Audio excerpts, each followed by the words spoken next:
নারীর সাথে অবৈধ সম্পর্ক স্থাপনকারী বেবিচারী, এই জিনাখোর, আল্লাহর কসম আল্লাহ বলছে ইউদাআফ লাহুল আযাবু ইয়াউমাল কিয়ামা। বেবিচারী, জিনাকারী বেবিচারী। মনে রাখবা ছেলেরা, নারীর সাথে কেউ যদি কথা বলে সেও চোখের জিনা করে। নারীকে যদি কেউ হাত দিয়ে ধরে স্পর্শ করে সে হাতের জিনা, কথা বললে জবানের জিনা, কানে শুনলে তার কথা ভিন নারীর আওয়াজ অথবা তার ভালোবাসার বিশ্রী কথাবার্তা, অবৈধ কথা, তো এটা কানের জিনা। তার সাথে পায়ে হেঁটে এগিয়ে গেলে পায়ের জেনা, অন্তর দিয়ে কল্পনা করলে নারীকে নিয়ে অন্তরের জেনা, আর লজ্জাস্থান দিয়ে জেনা করলে সেটাও জেনা। আল্লাহর কসম নবী বলছে সবটাই জেনা। চোখেরটাও জেনা, হাতেরটাও জেনা, পায়েরটাও জেনা, দিলেরটাও জিনা, মুখেরটাও জিনা, শব্দটাও, আবার লজ্জাস্থানেরটাও জিনা। অতএব যে কোনো স্বামী স্ত্রীর সম্পর্ক ব্যতীত ভিন নারী, ছবি হোক বাস্তবে হোক, নারীর সাথে যার সম্পর্ক, আল্লাহর কসম, রব্বে কাবার কসম, সে ব্যভিচারী, লম্পট, দুশ্চরিত্র, জেনাকার। আর আল্লাহ বলছে আমি তোরে ডবল ডবল ইউদাআফ অর্থ ডবল রিডবল শাস্তি দেব কিয়ামতের দিন।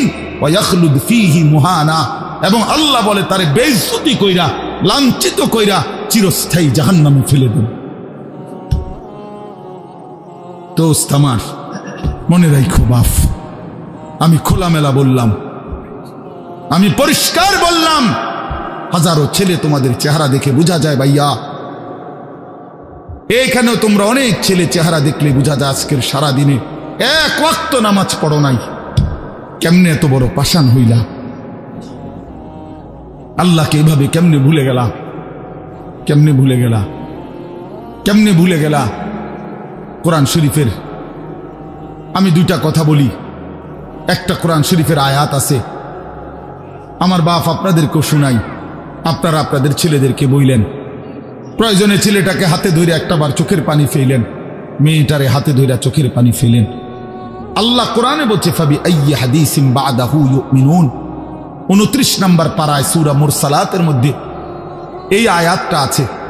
আল্লাহ বলে বান্দা, এই 30 পারা কোরআন আমি নাজিল করেছি, আমার সর্বশ্রেষ্ঠ কথা এগুলো। 23 বছরে আমি আমার রসুলের কাছে এগুলো নাজিল করেছি তোমাদের জন্য। এক একটা কথা বান্দা কোরআনুল কারীমের মধ্যে আমি বারবার বলছি, আকিমুসসালাহ আকিমুসসালাহ আকিমুসসালাহ, 80 বারের চাইতে বেশি বলছি। ইয়া আইয়ুহাল্লাযীনা আমানু, হে ঈমানদারগণ, হে ঈমানদারগণ, 89 বার, 8, 9, 89 বার আল্লাহ এই শব্দ দিয়ে আমাদেরকে ডেকেছেন। হে ঈমানদারগণ, হে ঈমানদারগণ, হে ঈমানদারগণ, 89 বার ডাকছে। 80 বারের চাইতে বেশি নামাজের কথা আল্লাহ বলছে। ইত্তাকুল্লাহ ইত্তাকুল্লাহ ইত্তাকুল্লাহ ইত্তাকুল্লাহ, আল্লাহকে ভয় করো, আল্লাহকে ভয় করো, আল্লাহকে ভয় করো। ওয়াইলুন ইয়াউমাইদিল লিল মুকাদ্দিবিন, সূরা মুরসালাতের একটা সূরাতে 10 বার, এক সূরার 50টা আয়াতের মধ্যে 10 আয়াতে এক কথা আল্লাহ 10 বার বলছে যে বান্দা তোমরা যারা নাফরমান, মিথ্যাবাদী, সেদিন আখিরাতে তোমাদের জন্য জাহান্নাম, জাহান্নাম, জাহান্নাম, জাহান্নাম, জাহান্নাম 10 বার বলছে। তো আল্লাহ বলতে চাচ্ছে বান্দা, এতবার বললাম, এতভাবে বললাম, এত বড় শ্রেষ্ঠ কোরআন নাজিল করলাম, তুমি বান্দা এবার আমারে বলো যে বান্দা আমি আর কতবার বললে, আর কেমনে বললে, আর কোন কিতাব নাজিল করিলে, এক একটা কথা আর কতবার বললে তুমি আমারে মানতা, তুমি বলো। বলো মুসলমানের সন্তান, আর কতবার বললে তুমি নামাজ পড়তা?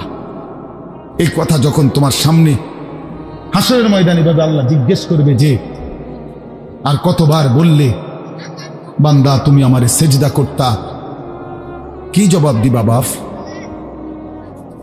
আর কতবার বললে তুমি সুদ ছাড়তা? 30 বছর মুসলমান সুদ খায়, 30 বছর টানা মুসলমান মিথ্যা বলে, 30 বছর মুসলমান প্রতিদিন ওজনে কম দেয়, এটা মুসলমান?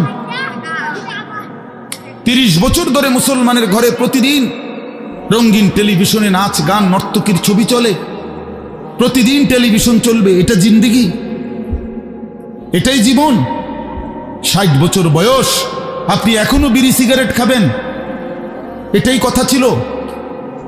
60 বছর বয়স, এখনো আপনি চা দোকানে টেলিভিশন দেখবেন, এই কি কথা ছিল চাচা? আহা, কবরে যাবেন কোন দিন? তাইলে মরণের কথা মনে পড়বে কোন দিন? যুবক ভাই বলো, 365 দিনে একটা বছর কোনোদিন ফজরের নামাজ পড়লা না, এ কেমন জিন্দিগি তোমার? তুমি আল্লাহরে এতটা ভোলা কেন ভুলে গেলা? হযরত মূসা আলাইহিস সালামকে আল্লাহ তাআলা প্রথম যখন তুর পাহাড়ে, আমরা সবাই জানি যে আল্লাহ তাআলা মূসা আলাইহিস সালামের সাথে তুর পাহাড়ে কথা বলছেন বহুবার, মানে ওয়াহি নাজিল করছেন। আল্লাহর কথা মানেই ওয়াহি। তো প্রথমবার যখন মূসা আলাইহিস সালাম তুর পাহাড়ের ওই টিলাতে উঠলেন, তো সেখানে আল্লাহ তাআলা স্পষ্ট কোরআন শরীফে আছে, আল্লাহ তাআলা প্রথমেই বলে দিছেন, ইন্নী আনা রব্বুক ফাখলা'না আলাইক। মূসা, আমি তোমার রব, আমি তোমার মহান মালিক আল্লাহ, তুমি ফাখলা'না আলাইকা, তোমার দুইটা জুতা খুলে ফেলো, দুইটা জুতা খুলে ফেলো। আনা আখতারতুকা, আমি তোমাকে নির্বাচিত করেছি। ফাসতামি' লিমা ইউহা, অতএব আমি যা ওয়াহি নাজিল করতেছি বলতেছি তা মনোযোগ দিয়ে শোনো। তাহলে এখন কি বোঝা গেল? তাফসীরের মধ্যে আছে জুতা খুলতে বললেন কেন? প্রশ্ন হলো জুতা খুলতে বললেন কেন? কথা বললে বলবে। তো আল্লাহ তাআলা এটা বুঝাইছেন, মূসা, আমি রব্বুল আলামিনের কথা শুনবার আদব জুতা খুলে বসে, এই জন্য আদব শিখাইছেন, আদব শিখাইছেন। কোরআন সুন্নাহর ইলমের মধ্যে, কোরআন সুন্নাহর জ্ঞানের মধ্যে একটা জিনিস ভীষণ জরুরি, সেটা হলো আদব। দুইটা জিনিস একসাথে গঠন করতে হয়। এজন্য আমাদের মাদ্রাসাগুলোতে দুই জিনিস একসাথে পড়ায়, একটা হলো ইলম আর একটা হলো আদব। এজন্য মাদ্রাসাওয়ালারা তাদের বাচ্চাদেরকে যেমন পড়ায়, তো বাচ্চার ওযু, গোসল, চলা ফেরা, উঠা বসা, কথাবার্তা, চাল চলনের দিকেও নজর রাখে, যে ছেলেটা দাঁড়াইয়া পেশাব করে কিনা, ছেলেটা টয়লেট পেপার ব্যবহার করে কিনা, দস্তরখান বিছায়া খানা খায় কিনা, বাবা মাকে সালাম দেয় কিনা, ইত্যাদি ইত্যাদি। মানে শুধু শব্দ মুখস্থ করছে, পড়া দিছে, পড়া নিছে, এটা না, তার সাথে সাথে তার জীবন গঠন হচ্ছে কিনা, আদব শিখতেছে কিনা, আখলাক শিখতেছে কিনা, এইটা হলো একই সাথে লক্ষ্য থাকে। এই জন্য হাদিসের মধ্যে আছে, আমাদের প্রিয় নবী সাল্লাল্লাহু আলাইহি ওয়াসাল্লাম বলছেন, আল্লামানি রব্বি ফাআহসানা তা'লিমি ওয়া আদ্দাবানি রব্বি ফাআহসানা তা'দীবি। এই একটি হাদিসে নবীজি দুইটা কথা বলছে, যে আমার আল্লাহ আমাকে সর্বোত্তম ইলম জ্ঞান শিখিয়েছেন এবং আমার আল্লাহই আমাকে সর্বোত্তম আদব শিখিয়েছেন। তাহলে একই সাথে বলছে নবীজি, আল্লামানি রব্বি আদ্দাবানি রব্বি, আল্লাহই আমাকে ইলম শিখিয়েছেন, আল্লাহই আমাকে আদব শিখিয়েছেন। কেন নবীজি বাম পাও দিয়া টয়লেটে ঢুকছেন? কেন ডান পাও দিয়া মসজিদে ঢুকছেন? মনে করেন এই যে প্রতিটা নড়াচড়া, হাত্তাল হারাকাত ওয়াস সাকানাত, নবীজির প্রতিটি স্থিরতা, প্রতিটা নড়াচড়া, সবটাই আল্লাহ তাআলার ফয়সালা, আল্লাহ তাআলার পক্ষ থেকে নির্ধারণ করা। তিনি সাহাবীদের সাথে পরামর্শ করছে অথবা নিজে নিজে ভাবছে যে কেমনে শুইলে ভালো হয়, কেমনে হাঁটলে ভালো হয়, না না, আল্লাহ তাআলার পক্ষ থেকে নির্ধারণ করে দেওয়া। এই জন্য বাপ, এটা জরুরি বিষয়। এটা আল্লাহর কোরআনের মজলিস, বরকতময় মজলিস। এখানে জুতা খুলে আল্লাহর কথা শুনলে বরকত হবে, এটা আদব। সবাই যারা মূসা আলাইহিস সালামের ওই ঘটনাটা জানে, কোরআন শরীফে স্পষ্ট আছে যে তখন প্রচন্ড ঠান্ডা ছিল, ভীষণ ঠান্ডা, কুয়াশা, নিচে বরফ। মূসা আলাইহিস সালামের স্ত্রী, ওই যে শুআয়ব আলাইহিস সালামের মেয়ে, যাকে তিনি 10 বছর পরে বিয়ে করে আনতেছিলেন, উনি প্রচন্ড শীতে কাঁপতেছিল। এই সময় মূসা আলাইহিস সালাম একটু আগুনের তালাশে তুর পাহাড়ের ওই টিলার মধ্যে উঠছিলেন। স্ত্রীকে বলছে, ইন্নী আনাস্তু নারা, আমি একটু আগুন তালাশ করে আনি, যদি আগুনটা আনতে পারে, তাহলে আগুনের মধ্যে যদি তোমার শরীরে একটু সেঁক দাও, তাহলে গরমটা আর শীতটা একটু কম লাগবে। মানে সে শীতকালে আগুন দিয়ে আগের দিনে খুব ছিল, তাহলে বোঝা গেল এত ঠান্ডা, এত প্রচন্ড শীতে যে কাঁপতেছে। কিন্তু এরপরেও আল্লাহ তাআলা বললেন আগে জুতা খোলো। অথচ এই ঠান্ডার মধ্যে জুতা না খুললে ভালো ছিল, কিন্তু এরপরও আল্লাহর কথা শুনবার আদত, জুতা খুলে শুন। হাদিসের মধ্যে কথা স্পষ্ট আছে, আল্লাহ নবী সাল্লাল্লাহু আলাইহি ওয়াসাল্লাম কখনোই খাবার জুতা পরিহিত অবস্থায় খাইতেন না। জুতা পায়ে কখনোই তিনি খাবার খাইতেন না, বরং জুতা খুলে পিঠ সোজা রাইখা মাথা নিচের দিকে নোয়াইয়া দুই হাঁটু উপরের দিকে তুলে বিনয়ের সাথে আল্লাহ নবী সাল্লাল্লাহু আলাইহি ওয়াসাল্লাম খাবার গ্রহণ করতেন। নবীজি নিজে বলতেন, আকুলু কামা ইয়াকুলুল আবদ, একজন গোলাম তার মনিবের সামনে যেরকম বিনয়ের সাথে খানা খায়, আমি আমার মহান আল্লাহ পাকের সামনে এভাবে খানা খাই। ভাইয়া, আদব, আদব অনেক বড় জিনিস। আল আদাবু খাইরুন কুল্লু, আদব পুরাটাই কল্যাণ। রাসূলুল্লাহ সাল্লাল্লাহু আলাইহি ওয়াসাল্লাম বলছেন, মা নাহালা ওয়ালিদুন ওয়ালাদাহু মিন নুহলিন মিন আদাবিন হাসান। তোমরা তো বাংলাটা বুঝলা না, জুতা যেহেতু খুলবা না ভাই, তো বাইরে চলে যাও।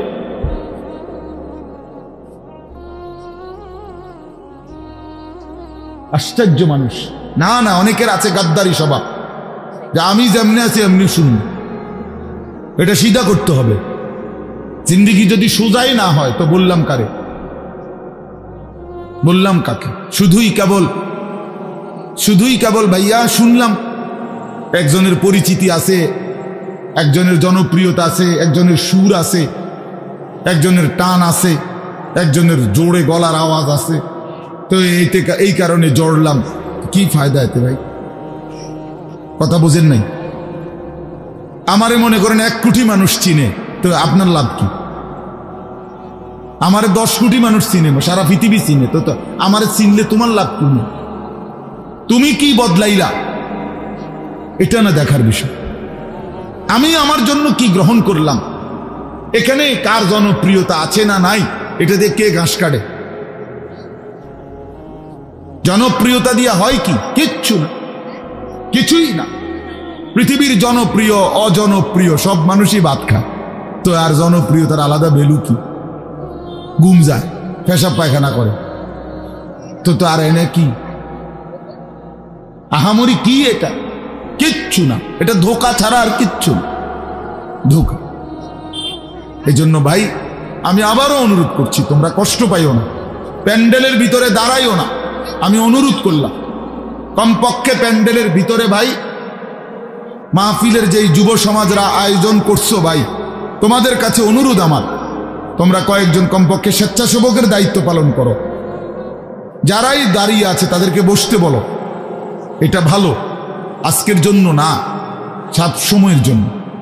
হাদিসের মধ্যে আছে, হযরত জিবরাইল আলাইহিস সালাম নবীজি সাল্লাল্লাহু আলাইহি সাল্লামের কাছে, শুনতেছেন আপনারা? নবীজির কাছে যখন হযরত জিবরাইল মানুষের আকৃতিতে আসতেন, জিবরাইল আলাইহিস সালাম কখনো কখনো তার মূল আকৃতিতে অদৃশ্যভাবে ওহী নাজিল করতেন, কোরআন। আবার কখনো কখনো মানুষের সুরত ধরেও নবীজির সামনে আসতেন। হাদিসে কথা স্পষ্ট আছে যে যখনই জিবরাইল মানুষের আকৃতিতে নবীজির কাছে আসতেন, তো নবীজির সামনে এসে আদবের সাথে বসতেন। কিভাবে বসতেন? হাদিসের এই শব্দটা পর্যন্ত আছে, ফাসনাদা রুকবাতাইহি ইলা রুকবাতাইহি। মনে করেন নবীজি এদিকে ফিরা, তো জিবরাইল ওইদিকে মুখোমুখি বসতেন, এভাবে যে উভয়ের হাঁটু বরাবর, বুক বরাবর, চোখ বরাবর, এইভাবে মনোযোগ দিয়ে জিবরাইল আলাইহিস সালাম নবী সাল্লাল্লাহু আলাইহি সাল্লামের সামনে বসতেন। এরপরে তিনি বিভিন্ন বিষয় বলতেন, শুনতেন, নবীজির সাথে কথা বলতেন। তাইলে আদব এটা। আল্লাহর কোরআনের সামনে, রাসূলুল্লাহ সাল্লাল্লাহু আলাইহি সাল্লামের হাদিসের সামনে সর্বোচ্চ আদবের সাথে বসতে হয়। সর্বোচ্চ এটা বসা, এটাই নিয়ম। হাদিসের মধ্যে আছে, আরো শুনাই আমি, হাদিসের মধ্যে আছে, হাদিসে কুদসি, কোন নেককার বান্দারা যখন আল্লাহর জিকির, আল্লাহর তিলাওয়াত, আল্লাহর কথা শুনবার জন্য, বসবার জন্য, বলার জন্য বসে, তো এই পুরা মজমা যখন শেষ হয় তো আল্লাহ ফেরেশতাদেরকে জিজ্ঞেস করে যে আমার এই বান্দাদেরকে কি পুরস্কার দেওয়া যায়। তো তারা বলে মহান আল্লাহ আপনার ইচ্ছা। তো আল্লাহ তাআলা বলেন শোনো, আমার এই প্রিয় বান্দাদের মজলিস যারা বসলো আমি তাদের সকলকে মাফ করে দিলাম। তো ফেরেশতারা বলে আল্লাহ এখানে এমন লোকও আছে যে এমনি আসছিল, দ্বীনি উদ্দেশ্যে আসে নাই, আপনার কথা শুনতে আসে নাই, এমনি বইছিল আর কি, ইন্নামা জা আলি হাজাতিন, ব্যক্তিগত কোনো উদ্দেশ্যে আসছে, তাকেও মাফ করে দিবেন।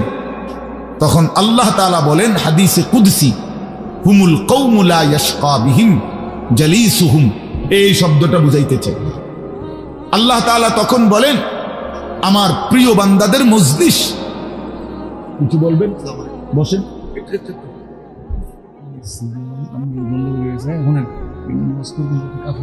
আপনার বলেন, বসেন না, বসেন, বসেন আপনি। তো এই জন্য হুমুল কওমু লা ইয়াশকা বিহিম জালিসুহুম, এমন কওম, যে কওম আল্লাহ বলে আমার নেক বান্দাদের মজলিস এমন মজলিস যেখানে যেই বসছে আমি আল্লাহ কাউকে বঞ্চিত করি না, কাউকেই বঞ্চিত করব না, বরং ফেরেশতারা শোনো আমি সকলকেই মাফ করে দিলাম। তাহলে এইখানে কথাটা কি, যে জালিসুহুম, আমার নেক বান্দাদের সাথে যারা বসছে আমি সকলকে মাফ করে দিলাম। তাহলে বোঝা গেল বসার গুরুত্বটা আলাদা। এই এতগুলো কথা বলার পরে আর আমার পক্ষে আর কিছু বলার নাই এই বিষয়ে। কোরআন সুন্নাহর আলোকে বললাম, এরপরে কোনো বদনসিব যদি নাই বসে তার কি করার আছে, তার কি মাথার বাড়ি দেওয়া যাবে? কথা বুঝছেন না? কাজেই এরপরে কোনো দুর্ভাগা না বসলে ঠিক আছে। ইসরাফিলের ফু যেদিন দিবে সেদিনও বহু মানুষ গাফেল থাকবে, হাদিসে আছে। ইসরাফিলের ফু হবে, পৃথিবীতে ভূমিকম্প শুরু হবে, জমিন কাঁপতে শুরু করবে, আসমান ভাঙতে শুরু করবে, তখনও গাফলতের মধ্যে বহু মানুষ থাকবে। এই অবস্থাতেই মৃত্যু হবে, এই অবস্থাতেই হাসর হবে। কাজেই গাফেল থাকবেই, গাফেল থাকবেই। এই জন্য আল্লাহ তাআলা আমাদের প্রত্যেককে আল্লাহর কথা, কোরআন সুন্নাহর কথা মনোযোগ দিয়ে আন্তরিকতা নিয়ে শুনবার তৌফিক দান করেন। এবার আর একটা কথা, ছোট্ট কথা, সেটা হলো ভাই মেহেরবানি করে প্রত্যেকে এই যাদের হাতে মোবাইল, এই হাতে ধরা এই মোবাইলগুলো নামায় ফেলো। আল্লাহর ওয়াস্তে আমার এই কথাটা রাখো, ভালো হবে, আমি তোমাদের কল্যাণের জন্য বললাম। আল্লাহর ওয়াস্তে এই হাতের মোবাইলটা অল্প একটু সময়ের জন্য আমি অনুরোধ করলাম, এটা নামাইয়া এটা বন্ধ করে দাও। এমনি শুনো, চেহারার দিকে তাকাইয়া শুনলে দোস্ত ভালো হবে, মনোযোগ বাড়বে, দিলে কথা জমে। শুধু মোবাইলটা ধরে রাখলে একটা বড় সমস্যা হলো নিজের অন্তরের মধ্যে জেহানে থাকে এটা যে আমার মোবাইলে উঠতেছে কিনা, সেজন্য সারাক্ষণ নজর এটার দিকে থাকে। আর একটা মনোবিজ্ঞানীদের একটা কথা হলো মানুষের অন্তর একসাথে দুই জিনিস ভাবতে পারে না। এটা একটা কি পরীক্ষিত কথা, দিলে একই মুহূর্তে দুই জিনিস ভাবে না, এটা রাইখা তোমারে আরেকটা ভাবতে হবে। তাহলে এখন যেহেতু তোমার ফিকিরে মনোযোগ মোবাইলটাতে উঠতেছে কিনা ঠিক মতো, তাহলে আর নিজের জন্য কিছু গ্রহণ হবে না। মোবাইলে উঠছে ঠিক আছে, সুন্দর, আওয়াজও ক্লিয়ার হয়েছে, পুরা বয়ানটাও উঠছে, তো এরম তো ওয়াজ লাখ লাখ আছে মোবাইল। নিজের জন্য কি হলো? আমার দিলের জন্য আমি কি নিলাম, আমার নিজের জন্য আমি কি নিলাম? এই জন্য দোস্ত এটা জরুরি বিষয়, এটা গুরুত্বপূর্ণ বিষয় যে নিজের জন্য গ্রহণ করা।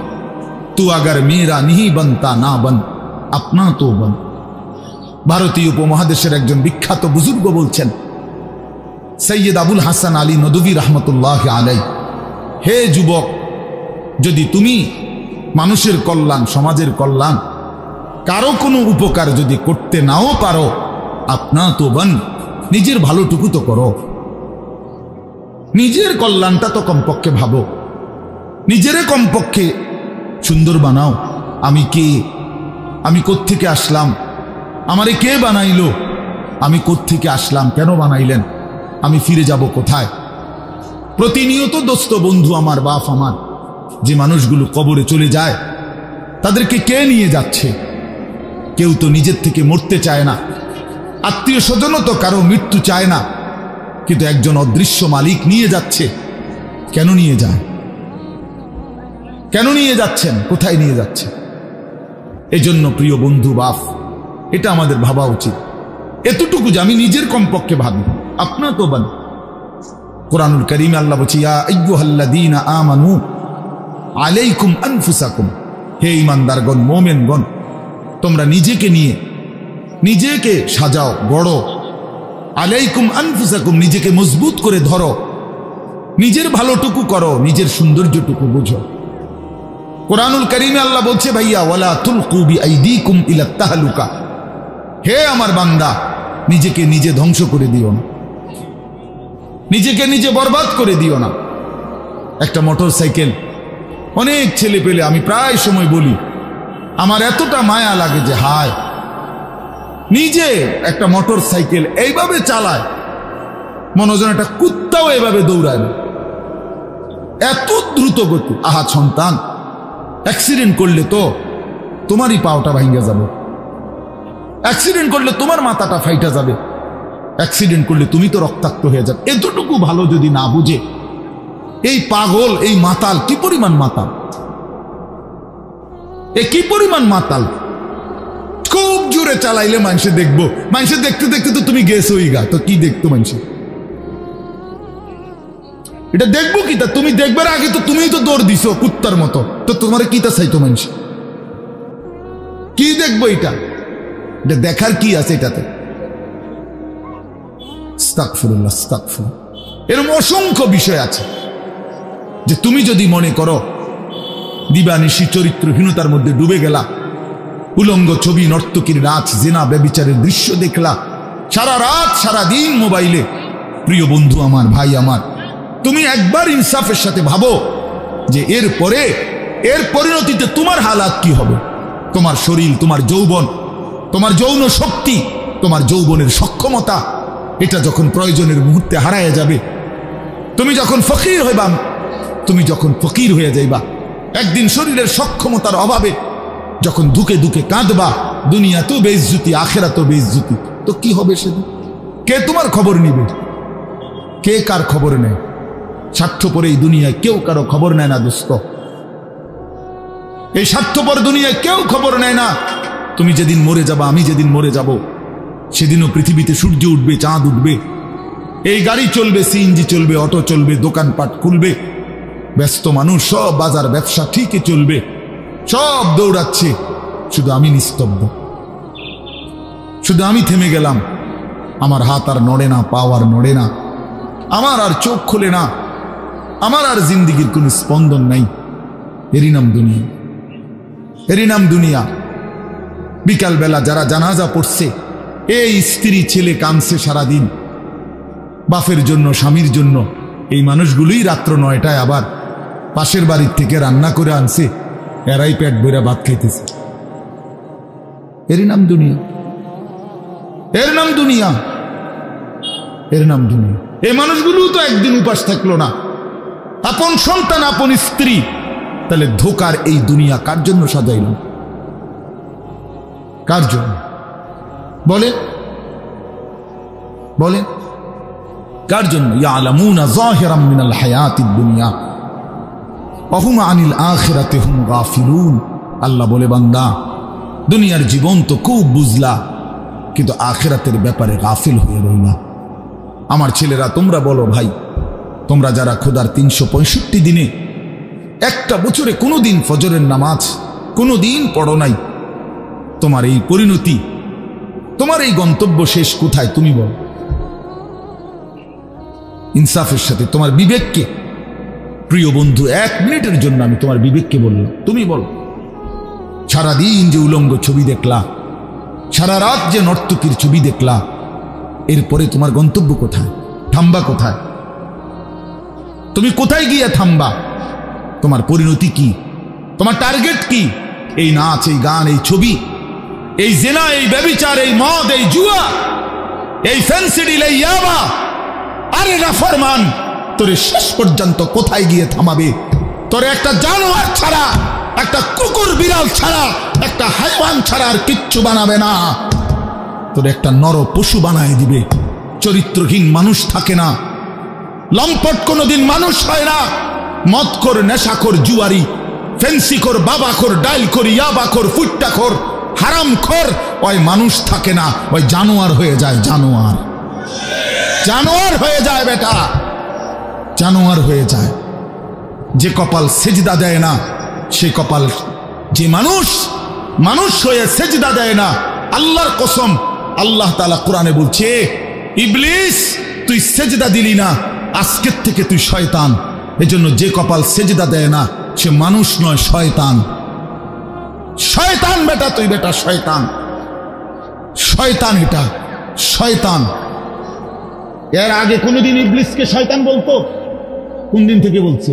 যেদিন থেকে সে সেজদা দেয় না। কথা বলেন না কেন? ইবলিসের আগে কি শয়তান আছিল? সেজদা যেদিন দিল না, সেদিন থেকে মালিক বলল, আজকের থেকে তুই শয়তান। ইবলিস যেদিন সেজদা দিল না, সেদিন আল্লাহ বলল, ফখরুজ ফাইন্নাকা রাজিম, বের হ, আজকের থেকে তুই রাজিম, অভিশপ্ত, মালউন, অভিশপ্ত, রাজিম। আল্লাহ বলছে, ওয়া ইন্না আলাইকাল লানাতা ইলা ইয়াউমিদ্দিন। ইবলিস তুমি সেজদা দিলা না, মনে রেখো আজকের থেকে কিয়ামত দিবস পর্যন্ত তোর উপরে আমি আল্লাহর লানত। এজন্য বেনামাজি তোর উপরে আল্লাহর লানত, তোর উপরে আল্লাহর লানত, তোর উপরে খোদার গজব। আর আল্লাহর লানত যার উপরে, সে সুখ পায় না। ওই মালিকের সাথে গাদ্দারি করে সুখ মিলে না। খবর নিয়ে দেখো, তুমি না জানলে আমি জানি। জিন্দিগির আজ 21 বছরের এই ওয়াজের জীবনে কত শত মানুষ জীবনের কত দুঃখ বেদনা আমরা তো শুনি না? আমরা কাছে দোয়া চায় না? কোনো হারামখোর, কোনো সুদখোর, কোনো ঘুষখোর, কোনো বেপর্দা নারী, কোনো বেহায়া নারী, কোনো মদখোর জুয়ারি, কোনো নারীর সাথে অবৈধ সম্পর্ক স্থাপনকারী পুরুষ কিংবা নারী, আল্লাহর কসম সুখে নেই। সুখ মিলে না, সুখ মিলে না। নোনা জলে তৃপ্তি হয় না। যে পানি লবণাক্ত, ওই পানি তৃষ্ণা মিটায় না। অতএব গুনাহ তৃষ্ণা মিটায় না। গুনাহ কাউকে তৃপ্তি দিতে পারে না। আল্লাহর নাফরমানি কাউকে সুখ দিতে পারে না বন্ধু। আল্লাহ কোরআনে বলছে, ওয়াদারু যাহিরাল ইসমি ওয়া বাতিনা। আমার বান্দা, প্রকাশ্য গুনাহ ছেড়ে দাও, গোপন গুনাহ ছেড়ে দাও। আল্লাহ বলছে, ওয়ালা তাকরাবুল ফাওয়াহিশা মা যাহারা মিনহা ওয়া মা বাতান। আল্লাহ বলছে, বান্দা প্রকাশ্যে কিংবা গোপনে কোনো অশ্লীলতা, বেহায়াপনা, অসভ্যতার কাছেও যেও না। আল্লাহ বলছে, ওয়ালা তাকরাবুজ জিনা। জিনা, ব্যভিচারের কাছে, নারীর সাথে অবৈধ কোন রকম সম্পর্কে যেও না বান্দা। ইন্নাহু কানা ফাহিশা, এটা বড় বেশি অশ্লীলতা। ওয়াসাআ সাবিলা, এটা বড় মন্দ পথ। হায় যুবক, ভুল করো না। ওই নারীর ফাঁদে একদিন তোমার সে জাহান্নামে পৌঁছায় দিবে, একদিন তোমারে কবরে পৌঁছায় দিবে। সে তোমারে সুখ দিবে না। চরিত্রহীন নারী সুখী হয় না। যার নিজের সুখ নাই, তে তোমারে কি সুখ দিবে? সুখ দিবে কিভাবে? সিনেমার নর্তকী সুখ দিবে কিভাবে? সে নিজে তো সুখে নেই, সে তো সুখে নেই। এই জন্য এটা জরুরি। বাবা, হায়াতের 60 বছরেও যারা গুনাহ ছাড়তে পারেন নাই, মনে রাখেন বাপ, এই কবর দেখা যায়।